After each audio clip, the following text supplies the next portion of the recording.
Hello, mid-season greetings. Welcome to Rob Ryan Red, the Wrexham podcast brought to you with Red 10 People Development. Well, it was the match before Christmas. Let's hope it's not a white one. Will you be eating turkey this year or be feasting on some swans instead? On today's podcast, we will look ahead to Wrexham's trip to the Liberty on Friday night, look back at the Watford draw, and we will talk about the position that could define Wrexham's success over the festive fixture period. All that and more on today's show.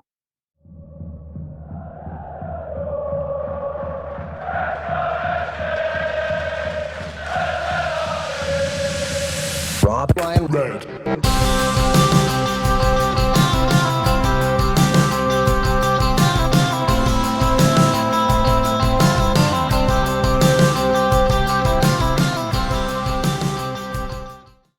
Well, Nath, we were mauled by the Tigers. We were almost stung by the Hornets as well at the weekend. Ollie Rathbone's last-second equaliser getting us a point. What did you make of the performance, though? Did you feel that, it was one of those gained, or do you think it was still 2 points dropped in a match that, we gifted Watford both of their goals, really? I guess technically you have to say it's one gained, right? Because you were coming from behind in stoppage time. So, it isn't one where you were ahead cruising Sheffield Wednesday type. So technically it is one gain, but that feels like a game that we maybe took a touch lightly. I don't know, really. The manner of the goals you gift to Watford is really disappointing, especially when the opening goal of the game is sublime. Like, the assist might even be better than the goal. It's a really good finish on the half volley from Windass, but pass from Matty James would be one of the passes of the season, I think, to him to get going, and then somehow it unravels again down that left side. Watford spent a lot of time on the floor, managed to kill the clock, and I was really chuffed for Rathbone. I know we're going to come on to him, but for him to come on for like 6 minutes, get man of the match and the goal, I couldn't have gone much better for him. No, exactly. What's that? One shot this season, one goal. I mean, you've got to keep that ratio up and we'll be in the Premier League in no time.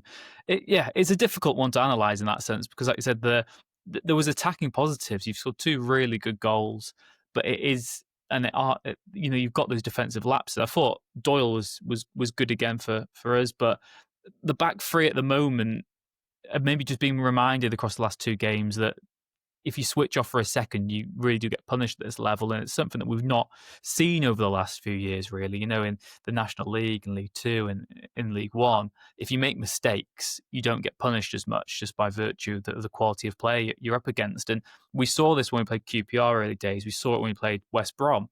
Every single team has players that can punish you, even if they've got sort of half a yard. Never mind if you're presenting the ball to them like that. I know some Wrexham fans will say, hey, hold on. One of the goals is absolutely gifted to them. One's a very lucky deflection that goes in off the bar. Can't really do much about that. Those sort of freak goals do happen. But defensively, again, we did just look a little shaky, didn't we? Yeah, I mean, look, even if you say, well, nothing we could do about the first one, the second one, I think they'll look back at that Wrexham and say that's really poor. As a goal to concede, I think they would hold themselves to that standard. I was just going to quickly say, did you see that Lewis O'Brien Instagram? Which is maybe a sign that they are checking Wrexham Twitter after matches, which is slightly worrying. Lewis O'Brien put that he said, pressing like the Empire, shooting like a stormtrooper, because somebody put out a tweet saying that WTF, Lewis O'Brien shoots like a stormtrooper because he was wayward at best, I think we're being kind. And I think he's just one of them that just needs one to hit the back of the net. But I hope, and I think from what I saw off his Instagram, that he saw the funny side to people pointing at his stormtrooper shooting boots. So, I was just going to throw that out there. Well, trip to Swansea, former club for him on Friday night. That would be the perfect time for him to get one of those goals.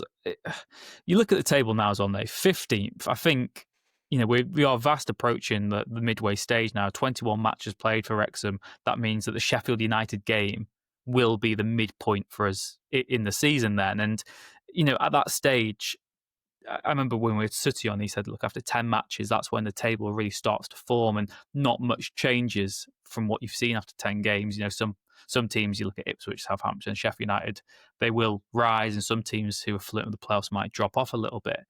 But from Wrexham's point of view, what are we now? 6 points off the playoffs. So even in the best case scenario, you're not going to be in the playoffs on Boxing Day. You might be just about top half, just given that one win can really change things. But are we just now seeing that the reality is we are right now, and it's not a problem, just a mid-table championship team, which is, still a huge achievement given that we came up from League One last season. Yes, we spent a lot of money, but we're still on course for what would be a club best league finish potentially. Yeah, I guess so. But I would also say that what we said last week still rings true. You're only ever 1 week away from it being really, really good or really, really bad. Pre-Hull, it was looking quite rosy, after we drew at Preston. And in the space of a week, you've, lost to Hull, you've drawn against Watford, and suddenly now you're going to Swansea on a Friday night. Snoop Dogg will be watching from Cosm in Los Angeles. And, and then you go into that Boxing Day game on a real sort of Debbie Downer if you don't get a positive result, but you get a positive result against Swansea, and then you're back home for Boxing Day. Like, things can look up quite quick. So I do think this is a division where, the 1 week away mantra rings true all the time. Was it the very, very end of last season where pretty much everybody in the division was either involved in title playoffs or relegation? It was a crazy sort of everyone in the table had something to play for. One thing I was going to throw out quickly, talking about the table and where Wrexham are, I've been doing a few Burnley games recently, and Burnley are really struggling in the Premier League, getting sort of slapped around most weeks, unfortunately for them. And I overheard a conversation in the press room at Turf Moor where someone said, if I'm Burnley, I would much rather be in the Championship and doing well in the Championship than going to the Premier League and being rubbish every week. And that was kind of, there was a lot of agreeance in that with other people in that conversation. And I can understand what they mean. If you've been there before, I think maybe Premier League's a one-off novelty. And then if you keep doing it, like Burnley keep doing it, or Norwich in the past, or Watford to a degree, the novelty's worn off, right? Of going and playing Arsenal, Man City, Man United, Liverpool.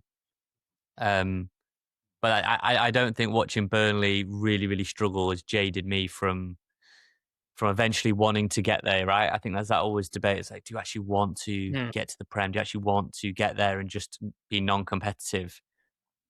So that's why almost a slow and steady, not approach, because Wrexham would love to get promoted this season, if not next season. But if it takes a while to get there, that's okay, because when I go up, I'd love to be able to have the capacity to stay up. I think I've realised that covering bottom end of the Premier League is there's very little fun gleaned from going up and knowing most weeks you're going to have no chance of getting a result, even when teams are really poor. On the other side, I watched Burnley v Crystal Palace. Crystal Palace is really poor. Burnley couldn't lay a glove on them. I went to Newcastle, Burnley. Newcastle didn't get out of first gear.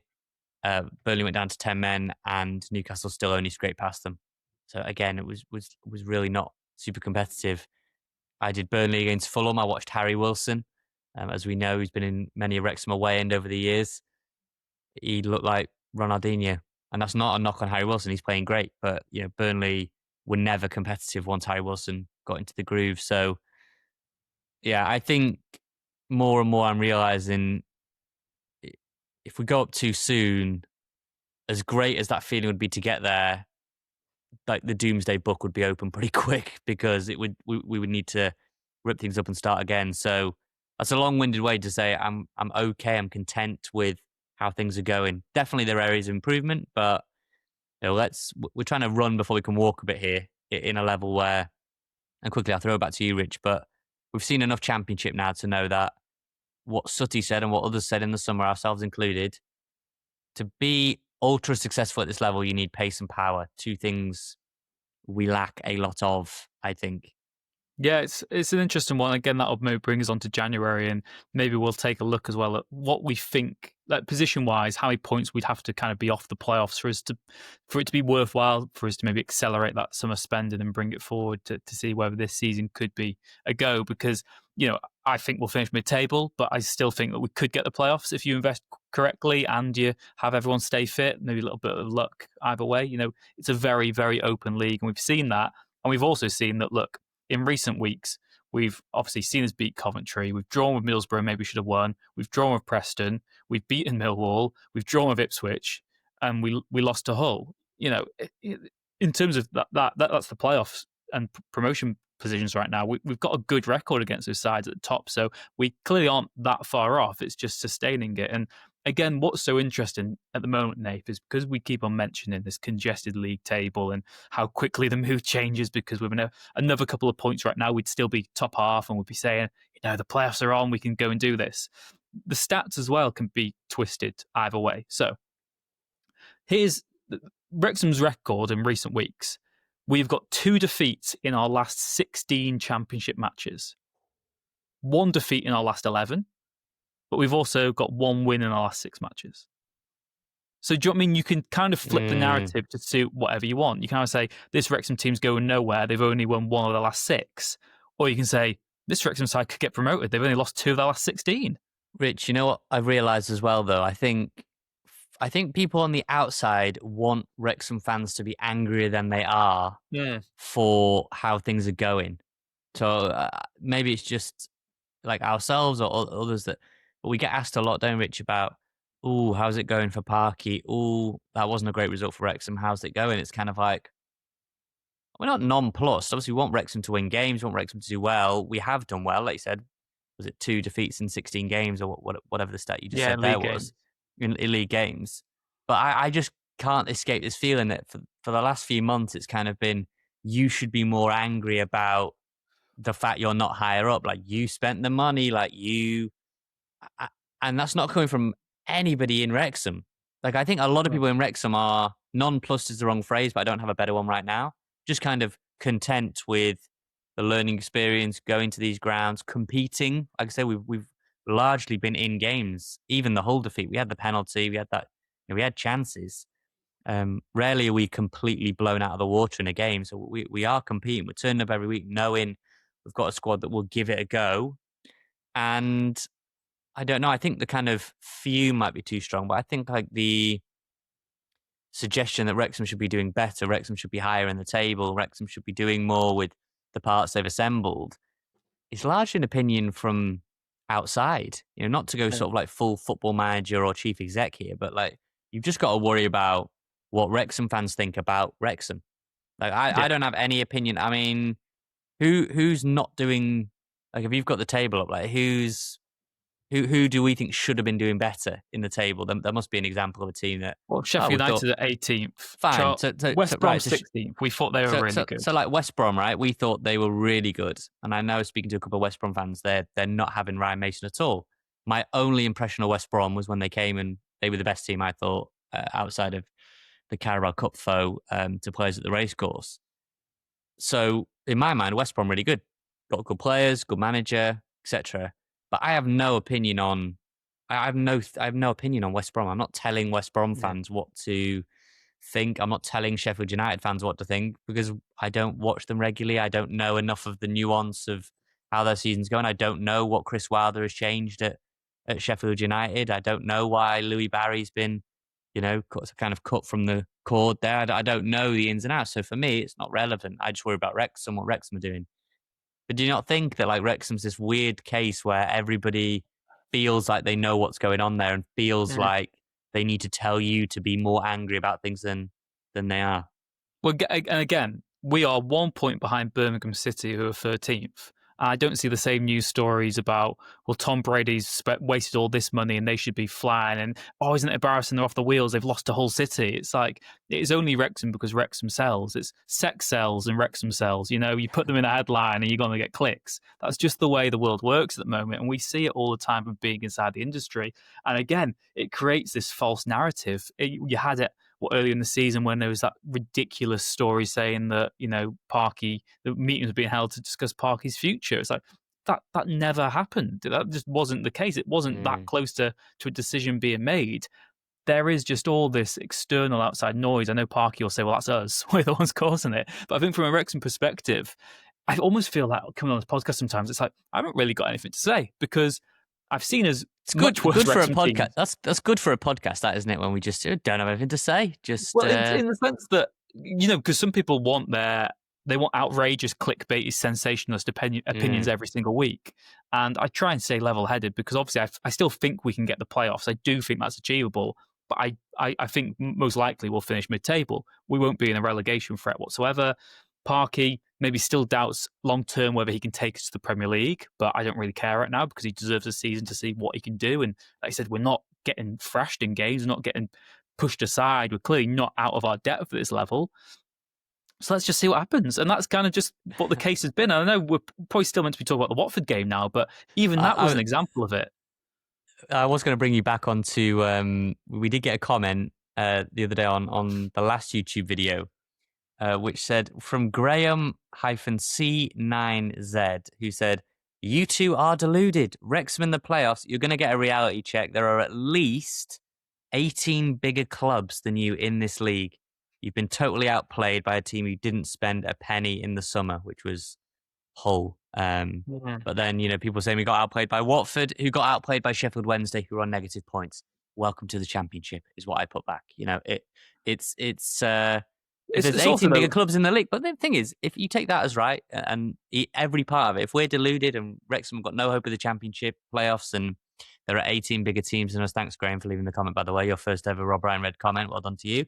Then by that logic, if there are 18 bigger teams than Wrexham in a 24-team league, Wrexham are doing just fine. Wrexham are doing absolutely overachieving. fan-dabby-dozy in 15th. Overachieving. Doing Yeah. great. Great. The other But thing yeah, on it's that not though good is enough, Parky. like historically there are much bigger clubs than Wrexham in the Championship, and that's fine. But trophy cabinet and past achievements doesn't win you trophies or get you promoted. What matters right now is Wrexham are competitive, have a worldwide fan base, and they're making a lot more money than you'd like to care about, and are going to spend that money in the years ahead. So yes, Nath, history only tells a story, doesn't it? Yeah, so I was just going to read one more comment that was left a day ago on our last YouTube video. Thanks for everyone who does leave comments. Like I say, we try to respond to them on YouTube or read them out on here. But this one is by MJ equals P Beatles. I didn't think this was talking about Hull specifically, and then goes on to Watford. So I didn't think it was such a bad loss at Hull. It didn't look like anything went overwhelmingly or glaringly wrong. Maybe just a little bit tired, a little bit leggy, low energy. So we had the penalty chance as well. It would have been nice to have beaten Watford, though. I will still always love a game when you can steal a point in the final few minutes. Wasn't a win, but an exciting last-minute draw with an amazing goal from Rathbone. Since Wrexham is so solidly mid-table with lots of player potential, it's nice to not have any real idea of how a game will go. So you always go into these games with some excitement and anticipation. At least that's how I'm looking at these upcoming December, January games. You've got Preston, you've got Sheffield United, you've got Swansea. They could go any which way, Rich, couldn't they? Could get 9 points, could get 0. I don't know. Whereas I feel like National League, League Two, to a degree in League One, like you could kind of project which games were going to go your way. Whereas now it's a complete lottery, really. Yeah, absolutely. I mean, Swansea has got that edge to it on a Friday night. Then Sheffield United aren't the Sheffield United who have been so bad for all the season. They're still not fixed under Wilder. Like you said, we don't watch them every single week, but they still got an exceptional squad. Their team is amazing. Preston at home, Preston were. I thought we deserved the point away from home. We've already beaten them in the cup as well, but they are clearly a much better team. They're third in the league at the moment. But at home, it could be like Bristol City again. We could just swat them aside and win quite comfortably. Blackburn away, they've had some really good results and they were really good at the race course, but you'd still maybe fancy us because of the league position. Derby and us are almost sort of symmetrical this season in terms of always seems that one of us is on the rise, one of us is sort of lower half, and right now we're both mid-table, and then it'll be Forest in the cup, and Swansea have beaten Forest as well. So it is really, there's so much to play for, and you've just really, really got to enjoy it, and cut out those sort of silly defensive mistakes. You feel that there's not. You don't look at any of those games and think we're going to get battered or swept aside really either. So yeah, the excitement's there. The carrot at the end of the stick's there as well. And Nath, I just wanted to ask you, we kind of alluded to it earlier, and we've mentioned it in recent weeks, that if Wrexham go into January and do feel they can get the playoffs, don't care what YouTube commenters say, if Wrexham believe they can get the playoffs, they will spend money. 6 points away from them now. Obviously, that gap could be different by the time the window opens again.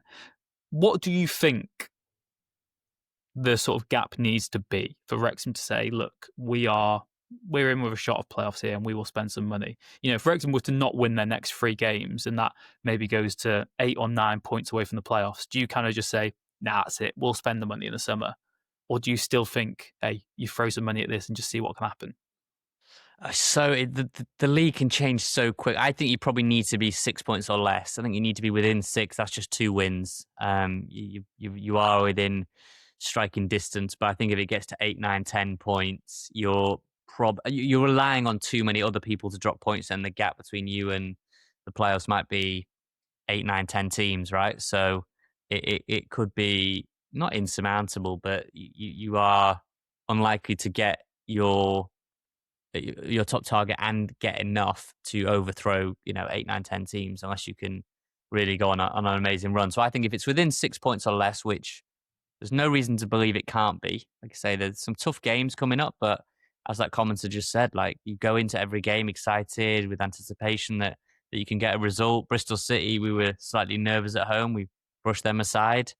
Maybe more optimistic go into some of the other games that have, Watford that we didn't get there, or Blackburn at home, and yet maybe we've gone away to some places. I thought we'd lose at Ipswich, we'd get a point there. Wasn't sure early in the season how we'd get on at Norwich. Obviously, win there. Millwall, win there. So if you can keep it within 6 points or less, like I say, there are teams that are showing signs of slippage. One of them is us, but there are other teams there, and I think you keep it within 6. Then and we'll get onto it in the next segment about what we need and what we should go for. But keep it within 6 and then get out the checkbook.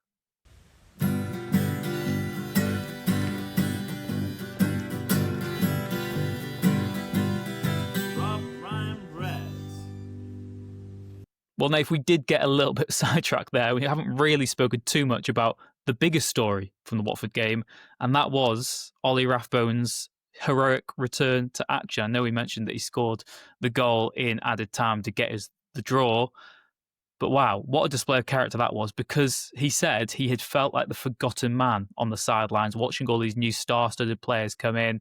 He was Wrexham's player of the season in the League One promotion campaign. He, maybe even this calendar year, was clearly our best player, you would say, wouldn't you, from the first 6 months? That we were in unanimous agreement on that.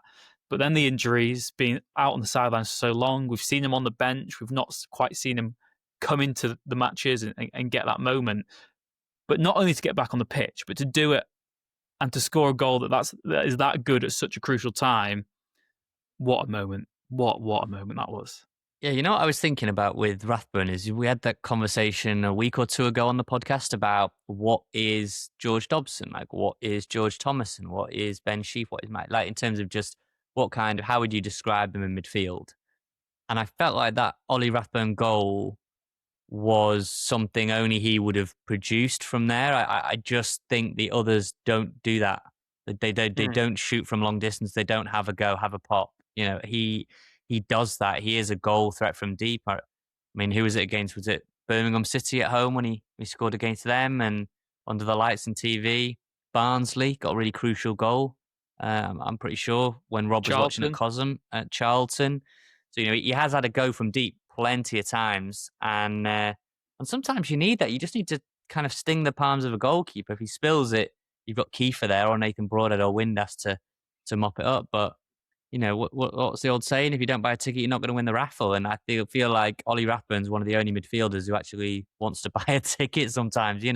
He's not necessarily the destroyer, like you labelled Rathbone, or the kind of engine so much. He's a bit of a, I don't know, he's a bit of everything, really. And he's got that goal threat from deep, which I don't think a lot of our midfielders have. No, he's kind of replaced what Luke Young had and what Andy Cannon had. And like you said, there is just that drive, that determination and that confidence to have a go. Because like you said, and I think when we had Luke Young on the podcast a couple of summers ago, I said to him, I said, look, there was certain games where you just needed that lift and he'd have a shot and it would get the crowd on their feet. It'd make you believe, in fact, they're here for the taking. It might scare the opposition keeper. And you look back to that Charlton promotion day, it's Rathbone's shot, the deflected shot that gives us the lead and then sets us on our way to what turns out to be a comfortable victory. But if he's not having that shot early on, maybe that corner fizzles out and nothing happens, and then Charlton go and score and the whole day is different. And we're not even in the Championship anymore.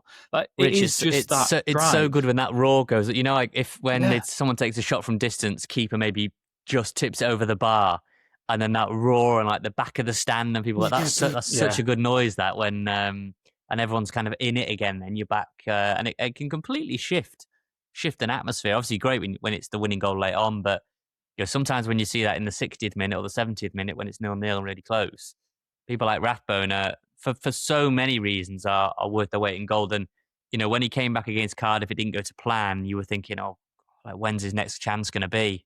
But he's been patient. He got it and he took it. Yeah, if you look at this season so far, then on the bench for Stoke away, which he didn't get off. Then he started in the Cardiff game, which I know, again, hindsight, I think that was a mistake for him to start. He probably should have come off the bench in that game just to get his minutes up. We were But we were undercooked. probably calling for that, weren't we? We were saying Yeah. like mix it up, you know. So let's not be too revisionist. No, We yeah. were saying that was but in hindsight, yeah, we got that. We and Parky and everyone else, it wasn't the right call, was it? Yeah, exactly. And then after the Cardiff game, he's not in the next 4 squads. He comes back on the bench for Bristol, a new sub against Blackburn, a new sub against Preston, a new sub against Hull, and then comes on against Watford. 7 minutes he's on the pitch? I think it's one, comes in the 89th or 88th, and then has the added time as well. And yeah, it is now the compelling question of what is his role going forward, because Wrexham's best midfield, we still, and we've said for weeks, we're still not quite sure what it is. We kind of know when everyone else is fit what the best back three is, who the best wing backs are when they're fit. Strike force, it's more and either Windass or Broadhead. But the midfield is still so up in the air and so open. And what Rathbone has shown is that, okay, he might still not be the starting midfielder. But like you said, he has just got something that no other midfielder at the club has. And that's why he at least has to be on the bench every single week when he's fit. Yeah, I just wanted to read some of his quotes because he was pretty candid, I thought, in his interview about just how tough it's been. I think it's easy, I mean, use his word, forgotten, but I think it's easy to be like, right, we've got Lewis O'Brien, we've got Ben Sheaf now, we've got Matty James in there, we've got George Dobson who's playing well, like, we're fine. Ollie who sort of thing. I'm not saying people were like that, but just, it'd be easy to think like that if you were the player. So he said to the media after that it's been really tough. I didn't think when I was getting player of the year on that pitch in May that my next minutes would be in December. So it's been really tough. I had that big injury in pre-season in Australia, so I missed the rest of pre-season. Then I had a couple of little niggles since then that have set me back even more. I felt a million miles away at times, but I've worked really hard, kept myself ultra professional and just got on with things and backed myself that when I get the chance, I'll be able to take it. It's been really difficult. I won't downplay that. It's been a really tough period for me, and I felt like a forgotten man at times. But hopefully, I can kick on from here. And yeah, you said all the players and staff seemed genuinely happy for me when I scored because everyone knows that I've had a difficult few months. But all I wanted was to just feel part of this team again and just try and help us be successful. He got asked about supporters were singing Rathbone's name when he came on, and when he scored, he said, "Look, it was nice. I was nearly welling up, to be fair, when I was out there. So I just had to try and keep it together. Obviously, it means a hell of a lot." And yeah, I love those quotes. I think they're start to finish there. Great. You know, he's been very, very candid. I can imagine you feel like you're coming back. You get that little niggle, you're sidelined again. And players always say, when we spoke to players either on the podcast or privately, Rich, they always say that it's very, very, it's a lonely existence when you're, you know, Andy Cannon went on that Wrexham podcast and said, it's such a test of your mental strength to, you know, still be around it, still try and interact with the lads when you know that you're not going to play for months and months and months. So, yeah, for Ollie to come on, say he was, you know, welling up and trying to keep himself together, and then he goes and gets the goal. Yeah, absolutely buzzing for him. Really am. Yeah, and he absolutely deserves it as well. He can't just, I know he'll thank his teammates, and thank the gaffer and thank the fans, but no, Ollie, this is all about him. You know, he's the guy who did that, put that hard work in, put in those gym sessions, took his time, was patient, didn't kick up a fuss, and just knuckled down and got on with it. And he deserves his reward. What is interesting now, though, Nath, is there's some other Phil Parkinson quotes, and he has said, and this is just me paraphrasing, and you might have the actual quote there, that he is contemplating using a midfielder as a wing back to help compensate for the injuries to Kakache and to Kabore over the festive fixture period. Kabore was called up for Burkina Faso at the Africa Cup of Nations, still not fully fit to maybe even play in those games. Kakache as well being eased back after his troubled times this season. And Parky says he might use a more orthodox midfielder out wide.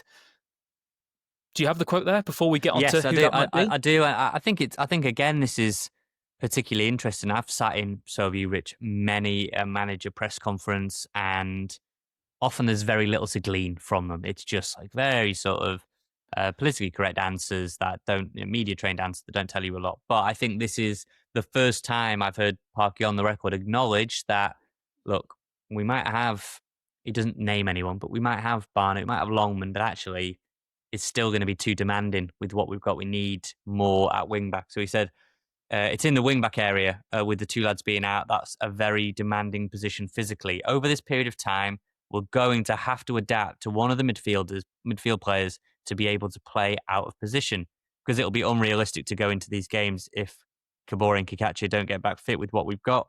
And obviously we can't rectify the wing back position until the January transfer window opens. We need our wing back options available, but in other areas we've got good options. George Thomason didn't get on the pitch against Watford on Saturday, and he's been tremendous for us. And Ollie Rathbone only adds to that. As for Kabore, he said, look, Kabore is a little bit longer and further away, and obviously AFCON is an issue.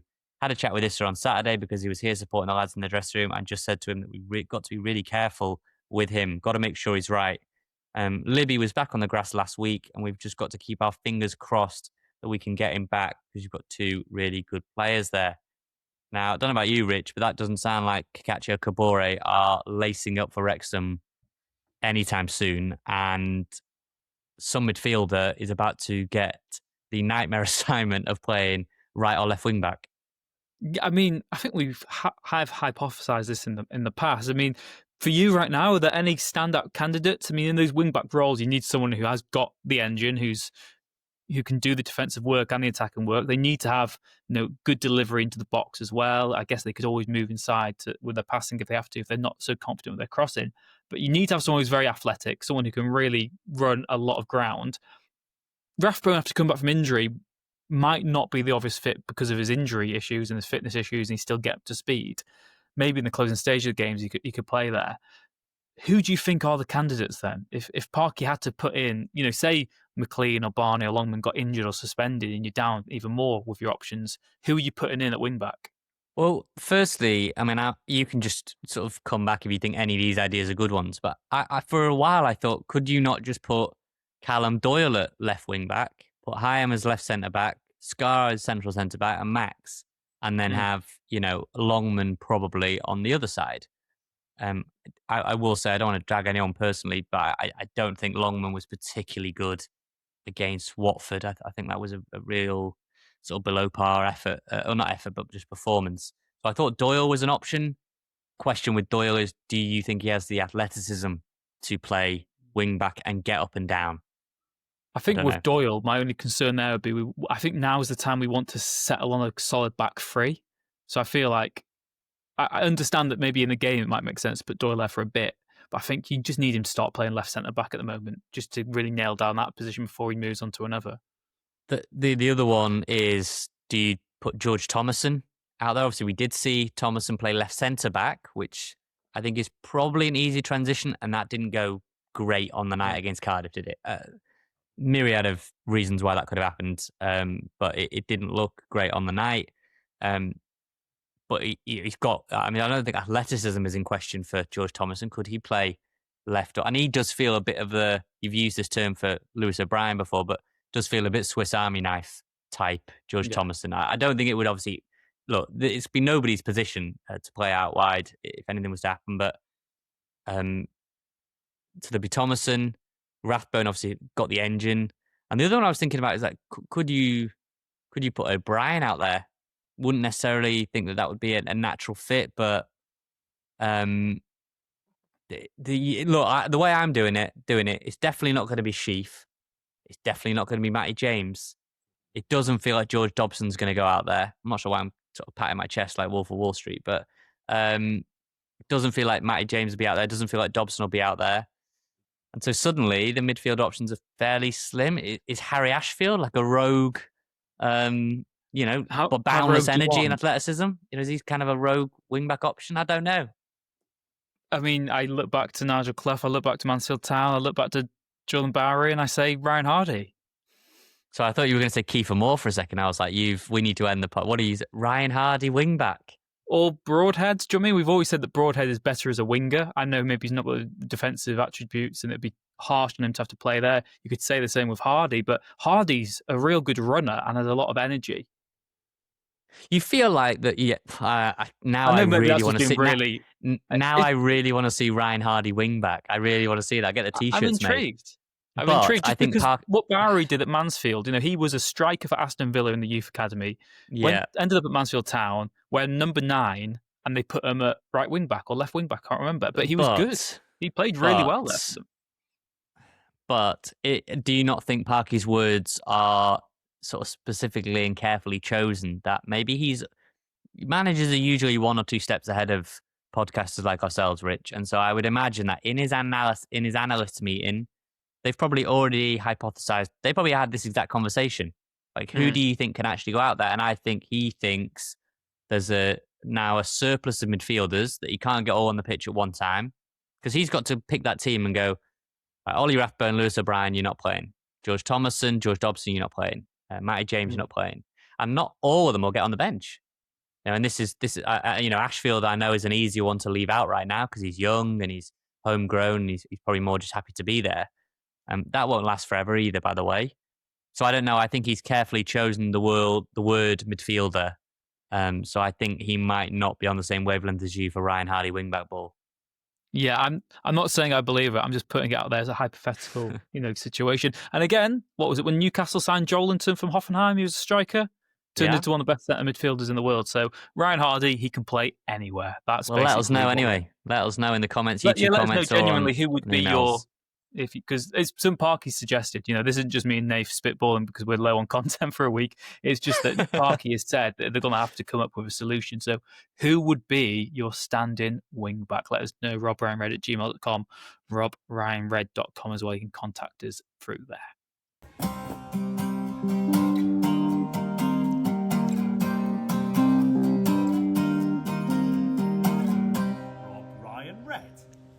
Well, Nath, before we take on Swansea City this weekend, then Wrexham head into the game 15th in the Championship table. And we took to social media this week just to ask people what was their prediction at the start of the season and what is their sort of updated prediction ahead of the January window. Again, these could be altered depending on how busy Wrexham might be next month. Craig Jones said, after our initial summer transfer window, I predicted 12th. Having initially thought we'd finish much lower. Knowing the standard of us and other teams far better now, I think I'd stick with around 12th to 14th. I can't see us being much higher or great deal lower than that one. Marcus said, okay, hope for mid-table. Wing-backs are crucial to our success, and with Kakachi hardly playing and the excellent Kabori still out, it has threatened our playoff chances. If we have them both back and some January spending, I'm hopeful of a top 4 finish. David Jackson said, I hoped for playoffs, but would have taken mid-table with the better championship quality teams. But if we have a good window, playoffs are still there to grab. What a season. Jace Lewis said 14th was my prediction, so we are on schedule. Our highest ever final finish was 15th in 1979, but the top division had 22 teams back then.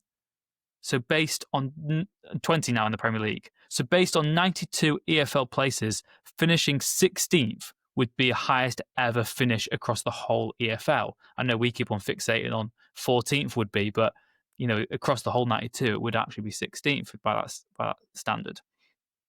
And James Martin Lee said 10th to 14th because Wrexham are sitting. I'd like to see Robin Ryan push for the first Premier League caliber player to be signed next month, and he'd love to see Wrexham go and sign Lewis Guilherme from West Ham. Whoa.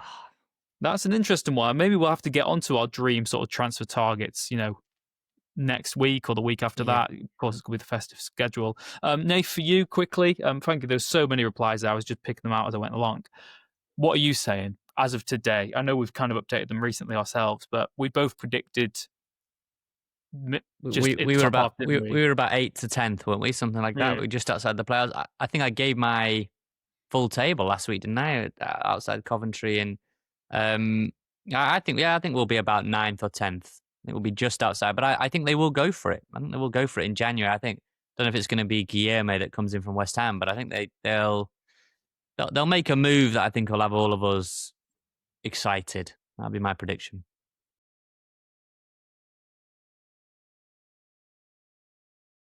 Well, Nate, Swansea City on Friday night then. And ahead of the game, we caught up with Wales Online Swansea City reporter Tom Coleman to get the lowdown from the Liberty Stadium and preview what is maybe a Welsh rivalry, but categorically not a derby. So, Tom, welcome back to the podcast. We last had you on in the summer when Wrexham had just signed Lewis O'Brien. I think Swansea, one of those sides going into the campaign, a bit of an unknown quantity, some really interesting signings. Obviously, the investment off the pitch as well. But at the moment, one of the teams lower in the table, still a very congested table, which I think is important to sort of point out. But the season not gone according to plan so far. Yeah, I think that's a fair assessment. You mentioned the level of investment that Swansea have had in the summer. I think a lot more was expected of them. I think, although most people down here kind of thought that top six might be a little bit too much of a stretch, I think there was a feeling that perhaps Swansea could give it a bit more of a go than they have. And, obviously now Alan Sheehan's gone. Swansea got a new manager on board in Vitor Matos. And, it kind of feels like we're in another transitional phase, really. And, the concern from a Swansea City point of view is it's yet again, we're running the risk of another season sort of passing us by, really, which I think is a big, big disappointment when you think about the optimism that you rightly pointed out in the summer. So it is a bit disappointing, but as you said, the table is congested. There is still plenty of time to salvage something from the season, although I think any kind of lingering hopes of top six have probably gone now. I think there is still perhaps some room to salvage something positive from the season and hopefully build a strong foundation under Vitor Matos for next term. Like I said, the quirk there, if we look at the table now, Swansea 19th, 4 points clear of the playoffs. The optimist might be saying, well, only 11 points off sixth place. That does seem like an unassailable gap, really, at this moment in time. I guess from Swansea's perspective right now, are the club fearing any sort of relegation battle? I know they publicly wouldn't probably state that, but that would be disastrous, wouldn't it? Oh, yeah, it would. I think I'm not so sure now. Certainly had Swansea, they've come into this game on the back of two really big home games in Oxford and Portsmouth, two teams that were sort of down there with them, in and around them. Had Swansea not won both of those games, I think the concerns would be a lot greater than they are. I think even when Alan Sheehan was dismissed, I don't think relegation was seen as something that was necessarily on the cards, but it certainly seemed to be that sort of direction of travel. Swansea sliding down the table, I think a change probably was needed. There wasn't really much to cling on to in terms of the underlying numbers. Swansea had the worst XG in the division, and for numerous other attacking stats, they were either bottom or in the bottom three. So it was very kind of difficult to see where Alan Sheehan could really point to in terms of how he was going to turn things around. But I think relegation obviously it's. I wouldn't say it's being banished completely, those worries, but I think there's a general feeling that this squad is far too good to be down there in a relegation battle, and I think we've thankfully kind of seen that with the last two home games. with Portsmouth and Oxford. Obviously, Portsmouth was a closer game, I guess, but Swansea's kind of class told in the end, and I think there's a feeling now that those 2 wins have hopefully given them a bit of a platform to start pulling away and climbing the table. Yeah, I was going to mention there the sort of standout players. I mean, there's the goal. I think Cullen got the winner in the last win. Robotnik's looked like he's had a decent season. I was really impressed when Galbraith was signed in the summer. Cabango in defence as well. There are some really good players in that Swansea City team, and I guess who are the main threats? Would you say going into the match on Friday night? Who do you think holds the hopes of a Swansea win? Well, I think you've mentioned a couple of them there. Ethan Galbraith, for me, has been Swansea's best player this season.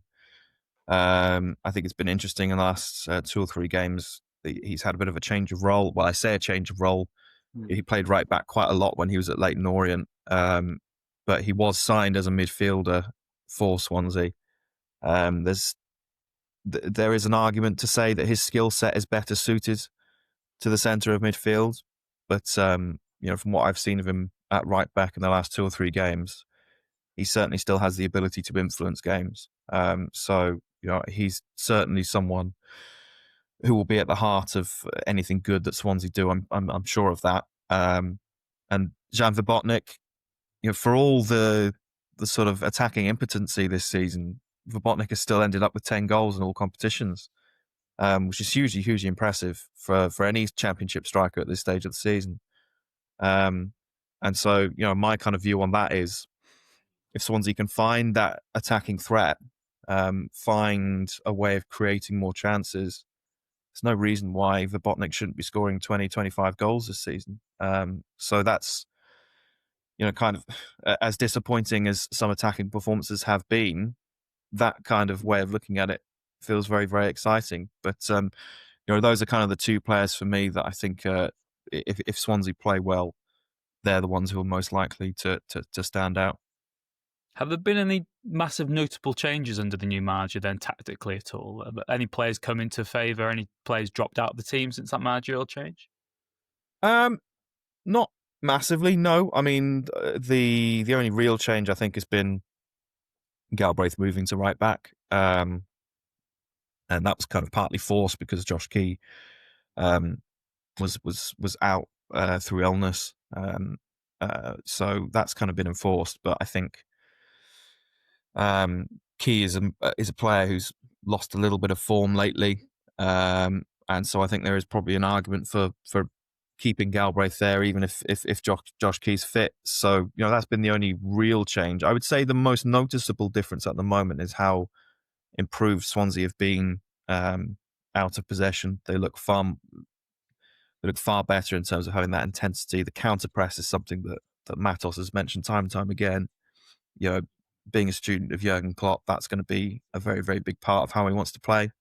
They're not quite there yet. There's still a lot to improve. Certainly in possession, there's a lot they can still improve on. But I think I've seen signs over the last 2 or 3 games or so. The execution perhaps isn't always there, but they're at least trying to do the right things, trying to play those passes that break the lines, trying to take a few more risks in the final third. And that's kind of really pleasing. So it's kind of, I wouldn't say it's a massive fundamental change in terms of the philosophy of it, but, doing the basics much better has been a noticeable improvement. And, keeping up that intensity, which hopefully we're going to see more of as Matos beds in further. Yeah, hopefully not too much on Friday night. I just wanted to ask you before we get onto that, the takeover and the investment in the summer, obviously global news, Snoop Dogg, Luka Modric, and all this fresh excitement about Swansea. There was that sort of unknown of what does it actually mean for the football club? What is this? I think there is a cynicism and there's a skepticism behind any celebrity investment in a sports franchise, particularly right now. What have the changes been at Swansea for a club since that notable investment? From Snoop Dogg, or? Yeah, in general, yeah. I mean, since his arrival, has there been much of a difference? Or because you look at maybe like Birmingham, Tom Brady is just the face of that. He's not maybe what as involved with Rob and Ryan are with Wrexham. And I suppose ourselves are being used kind of as the benchmark of how invested will the owners actually be? Has there Yeah. been that? What has that meant for the club? Well, look, I mean, Snoop Dogg's not been anywhere near as visible as Wrexham's owners have, and as Tom Brady has at Birmingham. I think the whole reason for bringing Snoop Dogg on board was kind of a way to boost the club commercially, and we've kind of seen that a little bit with they've released clothing lines in collaboration with Death Row Records and things like that. I think they've released a new beer in collaboration with Snoop Dogg as well. So it's going to take time, I think, before we really kind of see the true impact of it. But bringing him on board, and indeed bringing Luka Modric on board, although albeit Luka Modric brings a slightly different set of skills to the table, but both of those people were kind of brought in to bring more eyes on the club, and increase the sort of, I guess, global appeal of the club. And it's something that we've seen. It's something that's becoming increasingly common in the Championship. For some reason, the Championship appears to be a league that's ripened for appeal for investors and high profile investors. And certainly, the appeal of getting to the Premier League is certainly very, very strong. And but I mean, in terms of the day to day at Swansea, I don't think an awful lot has changed. I would say Luka Modric has probably had more of an impact than Snoop Dogg has, purely because Luka's been involved a bit more on the footballing side of things. So I mean, for instance, in the summer when they signed Zidane Anusa, he would later revealed that he'd spoken to Modric before joining the club. I think Snoop Dogg has spoken to a few new players, but I don't think he's necessarily as hands-on as some other celebrity owners are. But it's going to be interesting to see. I think we're at the very beginning of this journey. I don't think we're close yet to really understanding the full potential of it, or even seeing it yet. You mentioned there global appeal, all eyes on Swansea. There certainly will be on Friday night. We were speaking before we came on air. There is a lot of external interest in this game on Friday night. Maybe not a derby, but a Welsh rivalry, certainly. I know external media will try and ramp it up to be some sort of grudge match for the ages. Wrexham versus Swansea, obviously, it's got that bite to it, being an all-Welsh encounter, the two Premier sides in Wales as well. What is the mood like from a Swansea perspective? Are they just viewing it as another game, or could this be another one of those sort of catalyst moments where, if you build it up big and win, it could actually give Swansea a real big lift going into this festive period?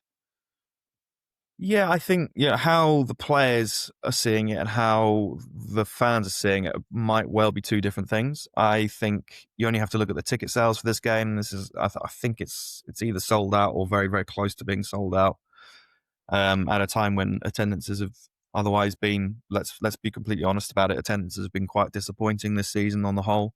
So that I think kind of suggests that this game speaks to the fans a little bit more. But then the flip side of that is that because there's no South Wales derby this season, Cardiff City obviously falling out of the Championship last term. Say it louder. Huh? Say it louder. But I think, as you said, there is a lot of external interest.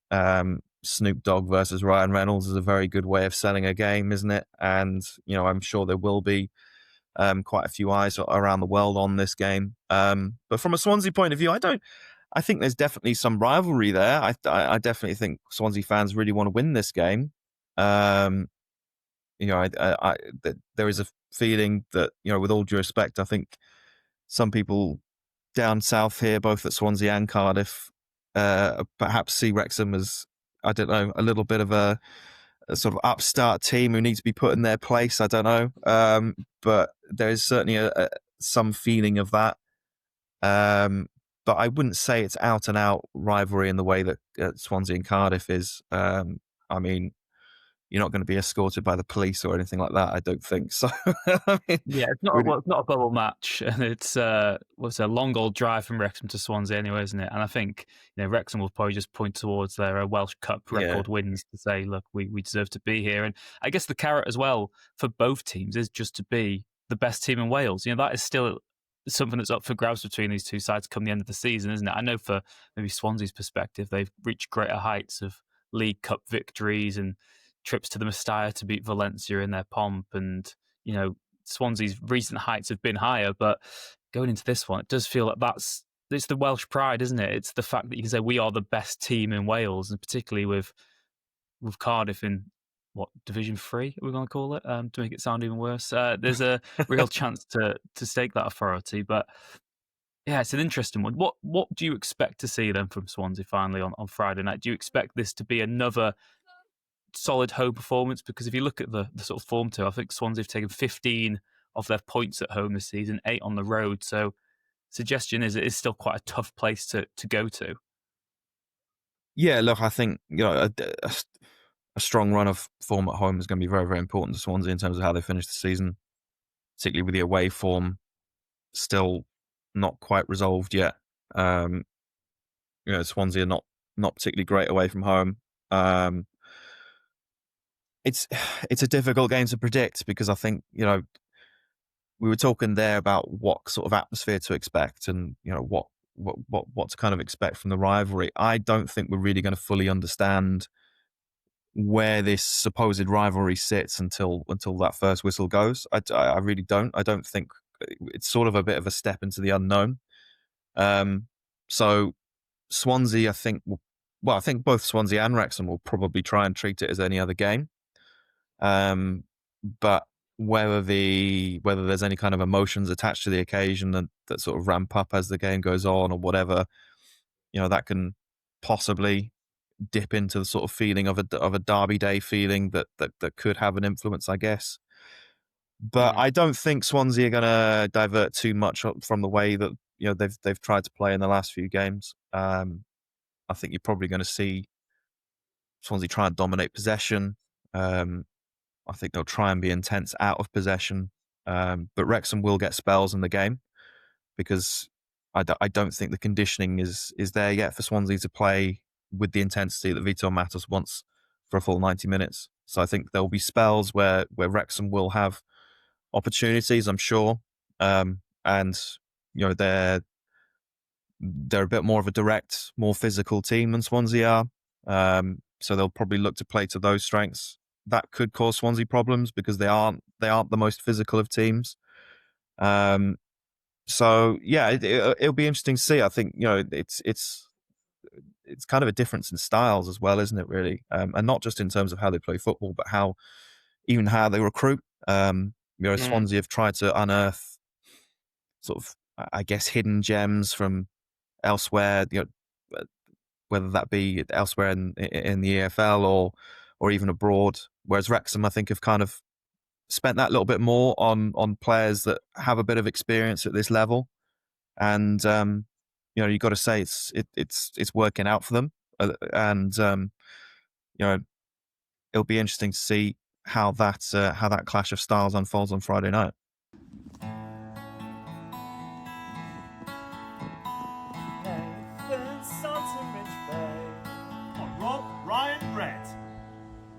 Interesting game then, Nath. Snoop Dogg versus Ryan Reynolds, Luka Modric versus Rob Mack. What are you expecting on Friday night? Because, it's going to be close to a sellout there. They'll be well up for this. Whichever team wins will be saying it's a derby. Whichever team loses will be saying, look, it's a long old drive between us both. But yeah, it's bragging rights in Wales. One of these teams will finish as the highest ranked Welsh team, this season. I think that really is quite an achievement as well for Wrexham to go for. How are you feeling ahead of it? So I completely zoned out on you there because I was thinking about a 2-on-2 game between Rob Mack and Ryan Reynolds versus Luka Modric and Snoop Dogg. Now, obviously, immediately you're going to say, well, Ryan and Rob have no chance because they're coming up against a Ballon d'Or winner. But then if you quote-unquote double team Luka Modric, are we backing Snoop Dogg to do much? Anyway, that's completely sidetracked me now. What do I think about the actual... Imagining Rob and Ryan double teaming Luka Modric as well, if that's... but then you've taken it too far there. I've just said a game of football. Okay. You've ruined that there. You've ruined a very... Anyway, back to Friday night. What am I thinking? I think that Swansea were very, very poor in November, conceded a league most 15 goals, but they've just gone back-to-back clean sheets. Lawrence Vigouroux in goal, I really like. Robotnik up top, good player. Like I said, I watched them in that Nottingham Forest game. They were up against, with all due respect, better players than what we're going to have out there on Friday night, and they performed well. Admittedly, a cup game, different type of atmosphere, different type of stakes. Got to go for it, otherwise you're out. They're a bit of an enigma, Swansea. They're either going to be decent or they're going to be really poor. And I would imagine that we might get the better end from a Swansea point of view of that on Friday night. Rich, could you imagine if it was at the racecourse on a Friday night? The atmosphere, there would be, I would imagine, not a massive away attendance. Home game under the lights, crowd whipped into a frenzy. It would be great. And so that's how I would imagine Swansea fans are going into it. Massive game, a lot of eyes on it. They've turned a corner. So let's see. I'm most worried about Ethan Galbraith. I think he is a player that we will actually need to plan and scheme against because, his talent is there for all to see and he can change games on his own. So, yeah, I'm looking forward to it.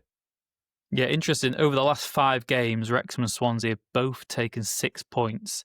Both have a neutral goal difference. Wrexham 6 goals for, 6 against. Swansea 7 goals either way. If you flip that, though, to the last 10 matches, Wrexham are 10th in the form table with 15 points. Swansea down in 20th with just 10 points from their last 10 matches. So, there's been the managerial change. It is interesting. 2 consecutive home wins with clean sheets. They will fancy their chances. And like you said, that's what scares me because we know how good the racecourse can be on sort of Friday night against any team. And then you have to flip it and say, well, Swansea would be saying the same at home against us on Friday night. So wouldn't surprise me, Nath, if it was a draw. I was going to go with a draw. I was going to go with a 1-1 draw. I was tempted by a Desmond 2-2, but I'm going to go with a 1-1 draw, which I think we take the lead in and they peg us back. And in the end, it's on us even. And I think both managers probably shake hands and get ready for the Christmas dinner because they'll probably be quite happy to go in and extend the unbeaten run, I guess. But yeah, I don't know. I think a draw away, it's a tough game. Friday night away at Swansea, really tough game. I guess one of those games where if you just look at the table, you maybe expect us to go there and win comfortably. But because of the context of the game, what they've just done, it's going to be a lot tougher than maybe the table makes it look like, I think, is my word of warning going into this weekend. Yeah. And but like that commenter said on YouTube earlier, every game could go any which way. And surprise, I wouldn't necessarily be super surprised. If we beat Swansea 5-0, I'd be elated. I wouldn't be super shocked. If we lost 5-0 at Swansea, God forbid, I wouldn't be mega shocked. We haven't had a hammer in all season long, and we haven't really dished out a hammer in, so to speak. So I'd love it. To go full Kevin Keegan, I'd love it if we could beat them and do them. But yeah, I think it'd be a draw, and we'll be reconvening ahead of Boxing Day and Preston saying, Can we find that win? Can we get that win and get going again? We shall see what happens on Boxing Day. We'll be back over the weekend or maybe early next week to take a look at what happened at Swansea and take a look ahead to the Sheffield United game. Like we said, let's hope it's not a white Christmas in South Wales anyway. Thank you very much to you for tuning in wherever you are in the world. As always, thank you so much for getting in touch, your emails, your YouTube comments, replying to us on social media as well. We really do appreciate it. Sorry if sometimes it's a bit haphazard or a bit rushed, or me and Dave don't actually plan this show. We don't have a running order. We just talk about what comes to mind. So I feel like maybe we sort of glossed over the Watford game. Maybe that is for the best. But yeah, let us know. If you've got any questions for us to answer, please do email them in. We'll try and answer those in the coming week. Thank you very much to Wrexham-based band Hypnotic for the music, the stings we hear in the show, and to Red 10 People Development for their continued support of the podcast. Take care. We'll see you again next time. The Wrexham AFC podcast with Nathan Salt and Rich Bay.